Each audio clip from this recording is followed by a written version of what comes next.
Au mois de décembre 2022, il y aura 5 représentants africains, 5 nations africaines pour représenter le continent. La question est, seront-elles à la hauteur de l'attente du peuple africain? Ça, c'est la meilleure question qu'on doit se poser.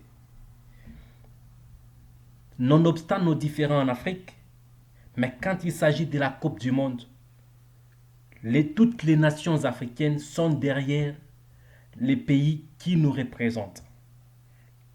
Même si l'un de ces pays vous a éliminé directement pour prendre la place et être représentant de l'Afrique, le peuple africain le soutient toujours.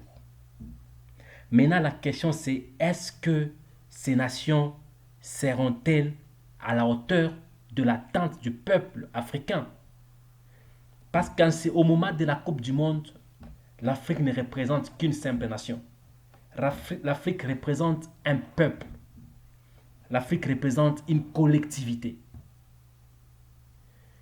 Et là, nous en avons 5. Sur 54 pays africains, soit 55 pays africains, on a 5 qui partent représenter les 50 autres. Là, j'ouvre d'abord la parenthèse. Je me demande pourquoi l'Afrique, qui a 55 pays, n'a que 5 représentants. Pendant que l'Europe en a 52, d'abord au nombre de pays, l'Europe en a moins, mais l'Europe représente 13 représentants. C'est sur base de quel calcul?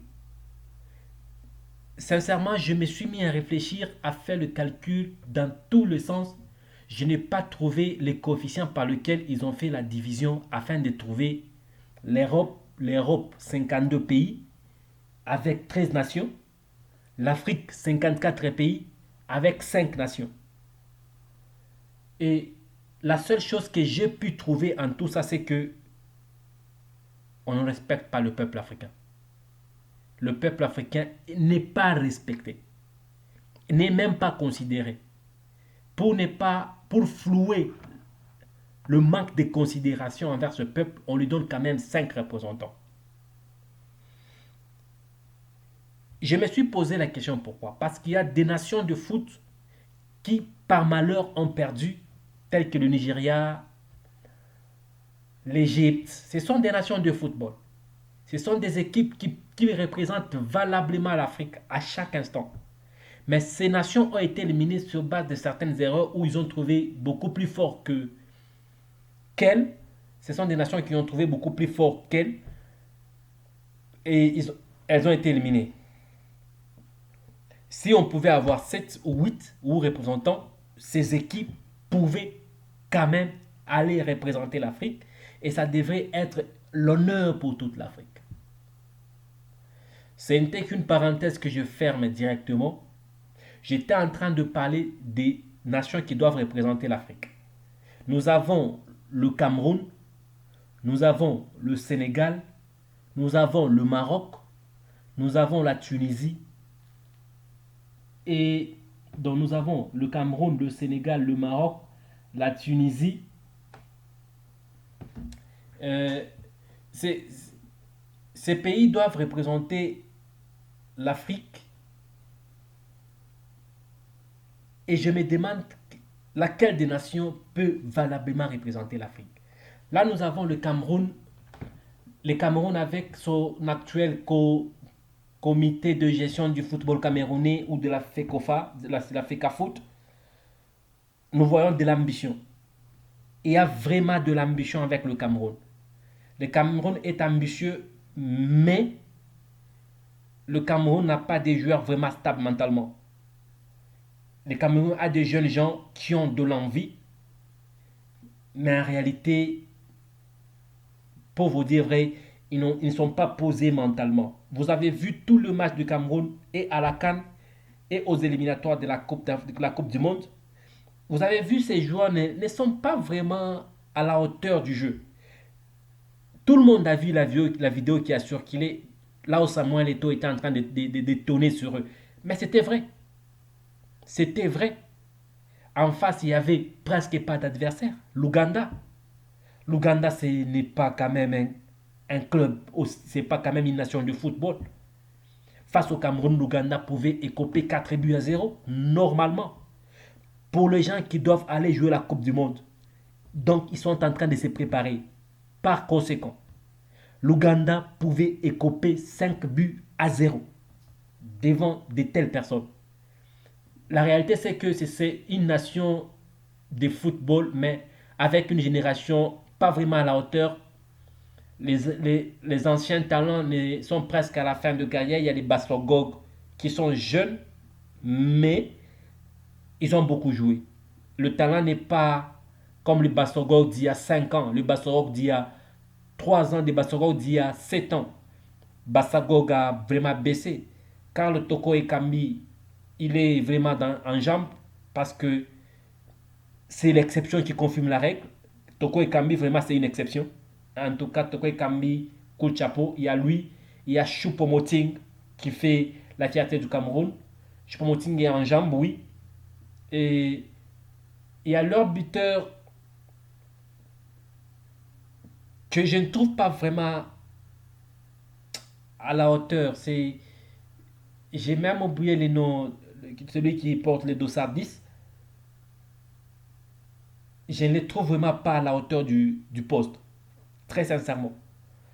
Mais le Cameroun a des jeunes talents, si ça peut marcher. Mais je prends la Tunisie. La Tunisie, c'est un véritable n'importe quoi. Ça, c'est un secret de polichinelle. La Tunisie, c'est un véritable n'importe quoi. Et tout le monde se demande même comment la Tunisie s'est retrouvée sous la liste des 5. Le Maroc a un bon jeu, mais le Maroc a une équipe jeune et des jeunes gens dont la plupart ne jouent que dans le championnat local. Disons-nous la vérité, le championnat en Afrique, ce n'est pas vraiment à un bon niveau. Pour ne pas dire bas, le championnat n'a pas un bon niveau. C'est la raison pour laquelle d'ailleurs on voulait créer la Super Coupe d'Afrique. C'était pour élever un peu le niveau. Quoique Infantino ne voulait pas le dire, mais c'était en réalité pour essayer de relever quand même le niveau. Et je prends le Sénégal. Le Sénégal, très sincèrement, c'est l'équipe qui peut faire mieux là-bas. Pourquoi je pense que le Sénégal peut faire mieux là-bas? Le Sénégal peut faire mieux tout simplement parce que le Sénégal compte de joueurs qui jouent dans des clubs sérieux.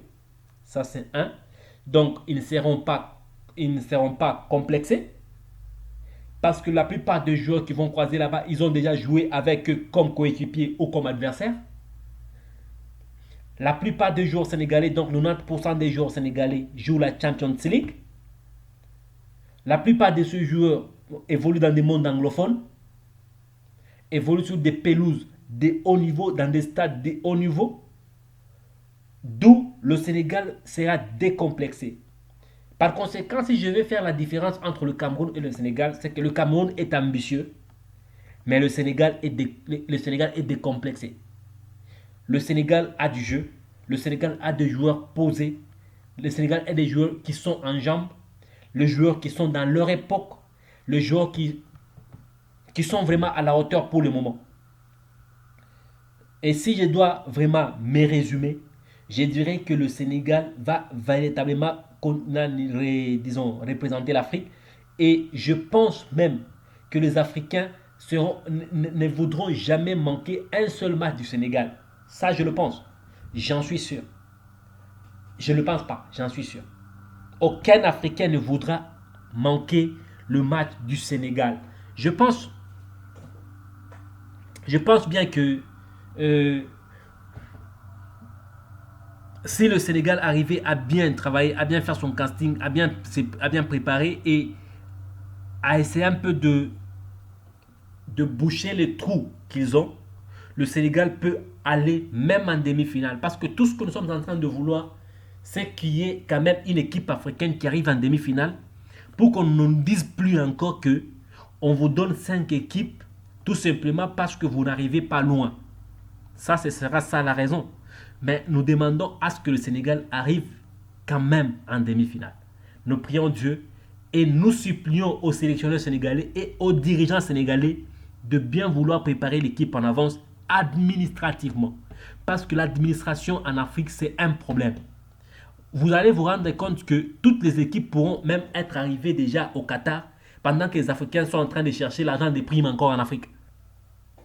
Ça, c'est ça l'Afrique. C'est ça le problème en Afrique. Et si le Sénégal arrivait à résoudre ce problème, je vous assure que l'Afrique fera mieux et très mieux d'ailleurs. Pas mieux. L'Afrique fera bien et très bien d'ailleurs. Et ça a été ma part de réflexion. Je pense même que nous souhaiterons bonne chance à toutes les équipes. Que la Tunisie ne nous fasse pas ce qu'elle a toujours fait chaque année. Aller-retour au premier tour. Parce que la Tunisie n'est jamais arrivée loin. Que ça ne nous fasse pas la même chose. Que le Maroc essaie un peu de se surmonter. Mais le Sénégal et le Cameroun, nous comptons sur vous pour faire mieux. Quoique je pense que le Sénégal fera plus mieux que le Cameroun. Mais le Cameroun est ambitieux. Avec l'ambition du Cameroun, l'ambition du président de l'Africa Foot, je pense que le Cameroun pourra encore faire mieux. Par conséquent, nous pensons que l'Afrique, cette fois-ci, c'est la nôtre. Cette fois, c'est la nôtre. Bonne chance à nos Diogo. Bonne chance à nos vaillants combattants qu'on va envoyer au mois de décembre au Qatar. J'ai dit ça parce que je suis africain. Je compte sur les Africains. Je compte sur le Sénégal. Je compte sur le Cameroun. Je compte sur le Maroc, sur la Tunisie, sur vous, sur toutes les équipes. Quoique, je pense même que le Cameroun et le Maroc feront plus mieux que les autres. Ça a été ma part de choses. J'analyse souvent les sujets d'actualité et même les sujets à venir. Si vous êtes nouveau sur cette chaîne, je vous demanderai de bien vouloir vous abonner et surtout de cliquer la cloche de notification afin de ne pas louper nos prochaines publications. Likez la vidéo. À la prochaine.